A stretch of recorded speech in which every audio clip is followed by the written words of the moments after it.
नमस्कार स्टूडेंट्स, फंडा clear classes में आप सभी का स्वागत है। हम क्वांटम मैकेनिक्स फिजिक्स स्टडी करने जा रहे हैं, जिसकी यूनिट फर्स्ट हम आज स्टार्ट करेंगे।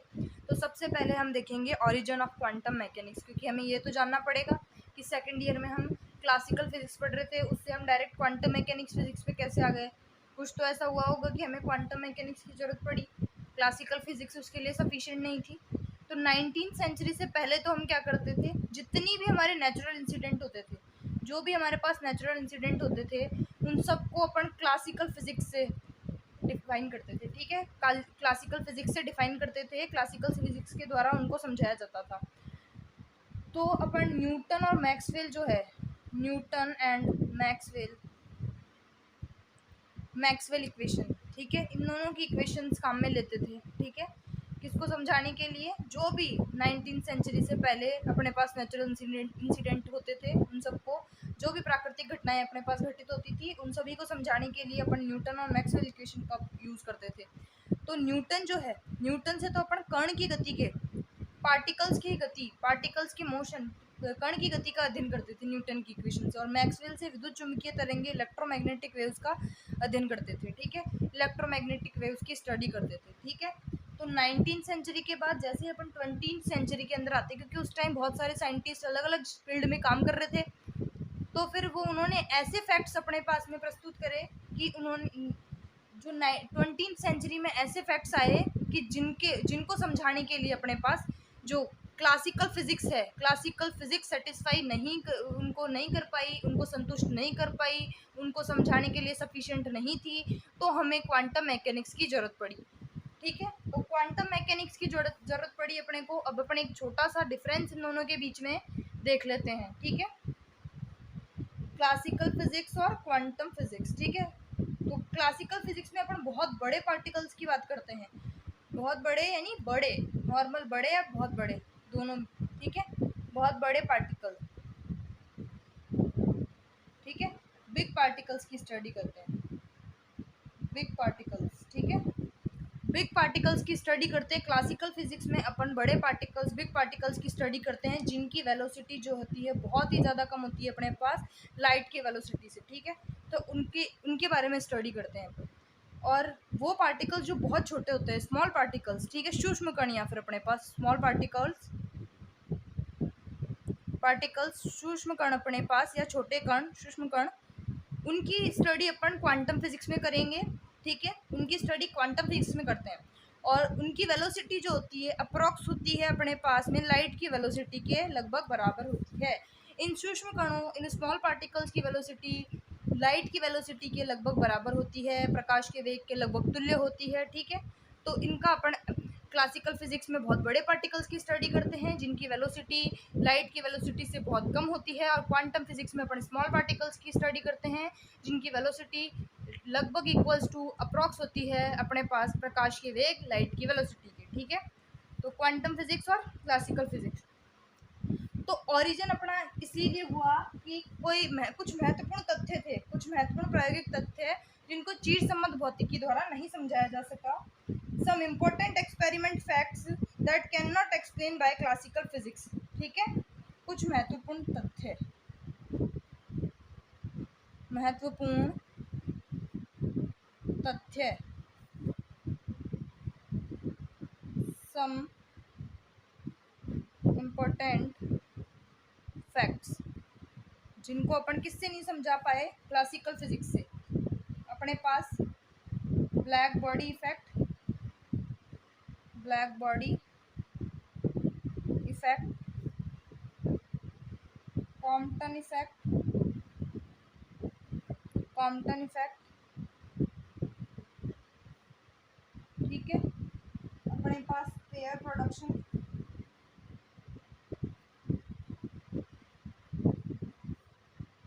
Photo electric effect,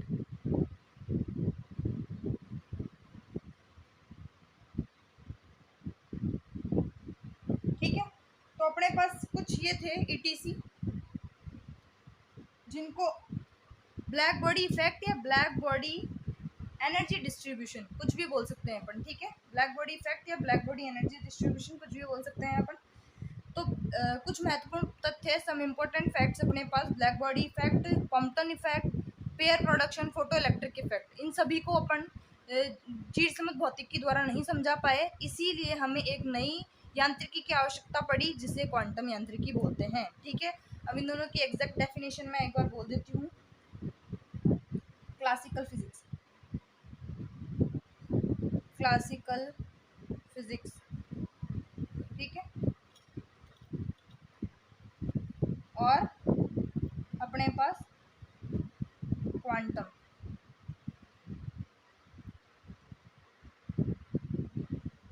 quantum mechanics, ठीक है, क्वांटम मैकेनिक्स और क्लासिकल फिजिक्स। तो मैं दोनों के लिए डेफिनेशन बोल देती हूँ एक बार, हिंदी और इंग्लिश में, ठीक है। तो वह भौतिकी, पहले क्लासिकल फिजिक्स, वह भौतिकी जिसमें कृष्णिका विकिरण प्रभाव, प्रकाश विद्युत प्रभाव, क्वांटम प्रभाव, युग्म उत्पादन को नहीं समझाया जा सकता, वह अपनी क्लासिकल फिजिक्स है। ठीक है, वह यानी कि चीर समझ भौतिकी कहलाती है। इसमें आप ये ऐड कर सकते हो कि इनमें बहुत बड़े पार्टिकल्स या बड़े पार्टिकल्स का अध्ययन किया जाता है, बड़े कणों का अध्ययन किया जाता है, इनका वेग प्रकाश के वेग से बहुत कम होता है। ठीक है, अब क्वांटम फिजिक्स में आप लिख सकते हो वह प्रभाव, भौतिक विज्ञान की वह शाखा जिसके अंतर्गत कृष्णिका विकिरण प्रभाव, क्वांटम प्रभाव, युग्म उत्पादन, फोटो इलेक्ट्रिक इफेक्ट, है ना, फोटो प्रकाश विद्युत प्रभाव आदि की व्याख्या की जाती है या आदि को समझाया जाता है, को क्वांटम मैकेनिक्स कहते हैं, क्वांटम यांत्रिकी कहते हैं। इसमें छोटे पार्टिकल्स का अध्ययन किया जाता है, स्मॉल पार्टिकल्स का अध्ययन किया जाता है, जिनका वेग प्रकाश के वेग के लगभग तुल्य होता है। ठीक है, अब मैं एक बार इंग्लिश में बोल देती हूँ। The branch of physical science which can not explain photoelectric effect, Compton effect and black body effect is called classical physics. और क्वांटम मैकेनिक्स अपने पास क्या हो गई, the branch of physical science which verify the photoelectric effect, Compton effect and black body effect is called quantum mechanics and these effects are cause of the origin of quantum mechanics। ठीक है, तो ये अपने पास हो गई classical physics और quantum mechanics. ठीक है, तो अपन स्टार्ट करते हैं अब अपना topic, black body effect. Black body effect,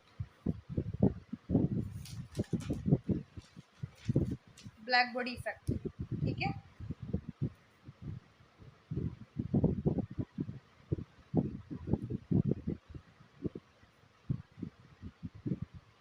black body effect, तो ब्लैक बॉडी अपने पास क्या होती है, एक आइडियल ब्लैक बॉडी क्या होती है, अपन एक कोई भी मेटेलिक स्फीयर, धात्विक गोला, ठीक है, कोई भी अपन मेटेलिक स्फीयर या धात्विक गोला लेते हैं जिसकी आंतरिक पृष्ठ को अपन काले रंग से लेपित कर देते हैं, कोटेड विद ब्लैक, है ना, जिसको अपन काली कर देते हैं अंदर से, उसकी सतह को, उसकी आंतरिक सतह को अंदर से काला कर दिया जाता है। ठीक है, ब्लैक बॉडी होती है अपने पास में, एक धात्विक गोला होता है, एक मेटेलिक जो होती है, मेटेलिक स्फीयर होता है जिसकी आंतरिक सतह को अपन अंदर से काला कर देते हैं, जिसकी आंतरिक सतह को अंदर से काला कर दिया जाता है। तो ब्लैक बॉडी क्या होती है अपने पास कि एक अपन धात्विक गोला लिया जिसकी आंतरिक सतह को तो अपन ने काले रंग से लेपित कर दिया। ठीक है, ये तो अपने पास क्या हो गया, धात्विक गोला, मेटेलिक स्फीयर। ठीक है, यहाँ अपन इसको कर देते हैं coated with black matter, coated with black matter, काले पदार्थ का लेप, है ना, अपन इस पे काले पदार्थ का लेप कर देते हैं। अपन इसको क्या देते हैं, टेम्परेचर। ठीक है, नियत ताप पर गर्म करते हैं, नियत ताप पर गर्म करते हैं इसको, हीट ऑन कांस्टेंट टेम्परेचर। ठीक है, इसको अपन नियत ताप पर गर्म करते हैं। अब अपन नियत ताप पर गर्म करते हैं जैसे ही, और यहाँ पर एक जो छिद्र किया जाता है, एक होल रखा जाता है। ठीक है, ये तो पहले तो एक धात्विक गोला था पूरा, अपन ने इसमें एक होल कर दिया। ठीक है, एक कोटर जिसको हिंदी में बोलते हैं कोटर, ठीक है। तो अपन ने इसमें एक होल कर दिया, तो जैसे अपन ने होल किया और अपन ने इसको हीट दी, तो ठीक है, एनर्जी ये अंदर गई, रेडिएशन है ना, ये यहाँ से इसके अंदर जो भी पार्टिकल्स है, कोई कण है, परमाणु है, एटम है, कोई भी, उनसे टकराया, इधर पूरे अंदर है ना, ये कंपन करेगी, दोलन करेगी, कभी इधर टकराएगी, कभी उधर टकराएगी, ये करते हुए बाहर निकल जाएगी, ठीक है। ये बाहर, ये तो अंदर आई, और जो ये बाहर आएगी ना, ये जो बाहर, वो बाहर आएगी, वो श्वेत विकिरण के रूप में आएगी बाहर, श्वेत विकिरण, श्वेत विकिरण, व्हाइट लाइट के रूप में, है ना।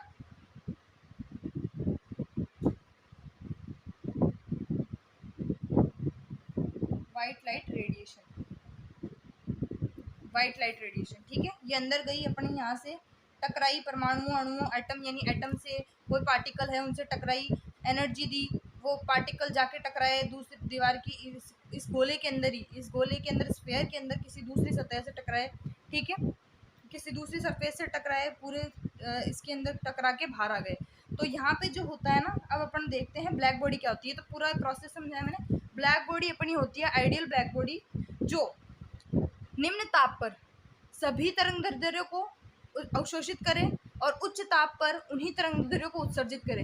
तो वो अपनी क्या होती है, ब्लैक बॉडी। ब्लैक बॉडी क्या होती है, जो लो टेम्परेचर पर सभी प्रकार की जो भी वेवलेंथ है उनको एब्जॉर्ब करे, और यानी हाई टेम्परेचर पर उन सबको इमिट कर दे। तो वो अपनी क्या होती है, आइडियल ब्लैक बॉडी, ठीक है। एक परिभाषा के तौर पे अपन बताएं इसको, an object which observe all radiations at low temperature and emits all those radiations at high temperature. These type of object is called black body. तो ये टाइप ऑफ क्या कहलाता है अपने पास, ब्लैक बॉडी कहलाता है। एक ऐसी वस्तु जो निम्न ताप पर सभी प्रकार की तरंगदैर्ध्यों को अवशोषित करे और उच्च ताप पर उन्हीं तरंगदैर्ध्यों के विकिरणों को उत्सर्जित करे, कृष्णिका कहलाती है। अब अपन इनका एग्जाम्पल ले सकते हैं, सन, कार्बन, प्लैटिनम, ईटीसी ले सकते हैं ना। सन होता है, उसको भी ले सकते हैं अपन इसके एग्जांपल के, क्योंकि सभी तरंगदैर्ध्य जितनी भी कोई भी ऑब्जर्व कर लेता है और उन सबको हाई टेम्परेचर पर इमिट भी कर देता है। तो आइडियल ब्लैक बॉडी क्या होती है अपने पास में, जो लो टेम्परेचर पर सभी प्रकार की तरंगदैर्ध्यों को अवशोषित कर ले और उच्च ताप पर उन्हीं सब तरंगदैर्ध्यों को उत्सर्जित कर दे। यानी कि लो टेम्परेचर पर सभी तरंगदैर्ध्यों को, सभी वेवलेंथ को ऑब्जर्व कर ले और उच्च ताप पर हाई टेम्परेचर उन सभी को इमिट कर दे। तो वो अपने पास क्या कहलाती है, ब्लैक बॉडी, ठीक है। तो ब्लैक बॉडी में अपन ने यहाँ पे हीट करा इसको कांस्टेंट टेम्परेचर पर। तो कांस्टेंट टेम्परेचर पे हीट करते ही अपन जो भी अंदर मैटर यहाँ से रेडिएशन गई, तो जो भी अंदर lambda is equals to 0 to, है ना, lambda equal 0 to lambda equal to infinity तक की कुछ भी वेवलेंथ हो सकती है अपने पास, कोई भी वेवलेंथ, जो क्योंकि आइडियल ब्लैक बॉडी तो 0 से इन्फिनिटी तक की कोई भी ऑब्जर्व कर सकती है, किसी को भी इमिट कर सकती है, तो वो अपने पास में आइडियल ब्लैक बॉडी होती है। तो यहाँ पे अपन ने इसको टेम्परेचर किया, इस धात्विक गोला जो मेटेलिक स्फीयर है, अपन ने इसको गर्म किया, हीट किया, एक कांस्टेंट टेम्परेचर, ये बात जरूर ध्यान रखना, कांस्टेंट टेम्परेचर इज मस्ट, ठीक है। तो कांस्टेंट टेम्परेचर पर अपन ने इसको गर्म करा, जैसी रेडिएशन अंदर गई, जितने भी इसके अंदर कोई भी एटम है, कोई भी परमाणु है इसमें, है ना, कोई भी पार्टिकल, कोई कण है, तो उन सब से टकराई और फिर इसके अंदर ये यहाँ से कंपन करके इधर टकराई, इधर टकराई, इधर टकराई, पूरे गोले के अंदर, ठीक है, कहीं पे भी टकरा गई, और उसके बाद में बाहर निकली किसके रूप में, व्हाइट लाइट रेडिएशन के रूप में, श्वेत विकिरण के रूप में, ठीक है। तो जो ये श्वेत विकिरण के रूप में, और सारा ये प्रोसेस क्या कहलाता है, ब्लैक बॉडी इफेक्ट, ठीक है। ये सारा इफेक्ट क्या कहलाता है अपने पास में, ब्लैक बॉडी इफेक्ट। अपन इसका एब्जॉर्प्शन कोफिशिएंट निकालते हैं, Q जो है अवशोषण गुणांक, एब्जॉर्प्शन कोफिशिएंट, इसका फॉर्मूला है अपना QA अपॉन में QI, ठीक है। क्योंकि अपन टोटल के ऊपर अपन ने कितना यूज दिया यही करते हैं ना, तो टोटल तो अपनी नीचे आ गई और एब्जॉर्ब जितनी करी वो ऊपर आ गई, यानी टोटल जितनी इंसिडेंट हुई थी अपने पास वो तो अपने पास नीचे है, और एब्जॉर्ब कितनी करी इसने वो अपने पास ऊपर है, तो कितनी एब्जॉर्ब करी, तो Q is equals to QA upon में QI, ठीक है। इसका एब्जॉर्प्शन कोफिशिएंट निकालेंगे तो ये ब्लैक बॉडी आप खुद को पता चल गया होगा कि भाई आइडियल ब्लैक बॉडी में तो क्या होता है कि जितनी अपन इसको रेडिएशन देते हैं, लैम्डा इज इक्वल्स टू 0 से इन्फिनिटी, सारी एब्जॉर्ब करती है, लो टेम्परेचर पर हाई टेम्परेचर पर उन सबको इमिट कर देती है। तो एब्जॉर्ब जितनी इंसिडेंट करी उतनी सारी ये एब्जॉर्ब कर लेगी, तो क्यू ए बराबर में अपना क्यू आई होगा या नहीं होगा, क्यू ए बराबर में क्यू आई हो जाएगा अपना। तो अब अपन क्या लिख सकते हैं, क्यू बराबर में क्यू ए अपॉन में क्यू आई, है ना। तो यहाँ पे क्यू आई की जगह भी अपन ए लिख सकते हैं, या ए की जगह आई, या आई की जगह ए, दोनों इक्वल ही है। तो ये इससे कैंसिल हो गया अपने पास में 1। तो इसके ब्लैक बॉडी के लिए, आइडियल ब्लैक बॉडी के लिए क्यू इक्वल टू 1 आता है, अपना अवशोषण गुणांक का मान 1 आता है, एब्जॉर्प्शन कोफिशिएंट की वैल्यू अपने पास 1 आती है, ठीक है, आइडियल ब्लैक बॉडी के लिए। अब आप इसको ऐसे ही थ्योरी के रूप में लिख सकते हो, अगर आपको पूछे ब्लैक बॉडी क्या होता है तो इसको आप थ्योरी के रूप में लिख सकते हो, ठीक है। तो वो आप अपने आप से, अपने हिसाब से लिख लेना। अब अपन क्या करते हैं कि धात्विक गोले से उत्सर्जित श्वेत विकिरण से स्पेक्ट्रम में उत्सर्जन क्षमता ई लैम्डा, ठीक है, स्पेक्ट्रम में उत्सर्जन क्षमता व लैम्डा, ठीक है, लैम्डा तरंग दैर्ध्य जो इसकी है, स्पेक्ट्रम में उत्सर्जन क्षमता व लैम्डा के मध्य ग्राफ खींचने पर लैम्डा के मध्य अलग अलग तापों पर वक्र बनाया जाता है ना। इसी वक्र को कृष्णिका ऊर्जा वितरण वक्र कहते हैं। ई लैम्डा और लैम्डा के बीच में अपन अलग अलग टेम्परेचर पर ग्राफ खींचते हैं, उसको अपन क्या बोलते हैं, ई लैम्डा और लैम्डा के बीच में, यहाँ अपना ई लैम्डा और लैम्डा के बीच में अब अपन एक कर्व खींचते हैं, जब अलग अलग टेम्परेचर्स पे, डिफरेंट टेम्परेचर्स पे ग्राफ खींचते हैं तो अपने को कुछ ऐसा मिलता है, वो कल अपन डिस्कस करेंगे। तो ये जो होता है इसी को कृष्णिका ऊर्जा वितरण वक्र कहते हैं, ब्लैक बॉडी रेडिएशन कर्व, ठीक है। तो ये अपने पास कृष्णिका ऊर्जा वितरण वक्र होता है, इसका पीक यहाँ है, इसका पीक यहाँ और इसका पीक इधर, ठीक है। तो अलग अलग टेम्परेचर्स पे क्या करते हैं अपन, ये टेम्परेचर अलग है, यहाँ पे अलग है, जैसे यहाँ पे अपन ने मान लिया 2200 केल्विन, यहाँ मान लिया अपन ने 2000 केल्विन, यहाँ मान लिया अपन ने 1800 केल्विन, ठीक है। तो अलग अलग टेम्परेचर्स पे, अलग अलग टेम्परेचर्स पर ई लैम्डा और लैम्डा के बीच में ग्राफ खींचते हैं, स्पेक्ट्रम में उत्सर्जन क्षमता व तरंग दैर्ध्य के मध्य ग्राफ खींचते हैं, तो वो क्या कहलाता है, अपना कृष्णिका ऊर्जा वितरण वक्र, ठीक है। इंग्लिश मीडियम वाले, the curve between spectral emissive power E lambda and wavelength is made different temperature. तो वैसे ही इंग्लिश मीडियम वालों की कि ई लैम्डा जो है अपने पास में स्पेक्ट्रल इमिसिव पावर है, तो स्पेक्ट्रल इमिसिव पावर और वेवलेंथ के मध्य डिफरेंट टेम्परेचर पर अपन जो कर्व खींचते हैं इनके बीच में डिफरेंट टेम्परेचर पर, तो वो अपना क्या कहलाता है, black body radiation curve. The curve between spectral emissive power E lambda and wavelength lambda is made at different temperature. This curve is called black body radiation curve. तो ये अपने पास क्या कहलाता है, कृष्णिका ऊर्जा वितरण वक्र। आज की क्लास अपन यहीं तक रखेंगे, कल अपन आगे जो इसके रिजल्ट निकले हैं उसको अपन स्टडी करेंगे, जो 4-5 अपने पास इसके रिजल्ट निकले हैं उसको स्टडी करेंगे, इससे अपने पास में क्या रिजल्ट निकला है वो सब, ठीक है, इस कर्व से। तो वीडियो अच्छा लगा हो तो लाइक करें, शेयर करें, सब्सक्राइब करें। Thank you.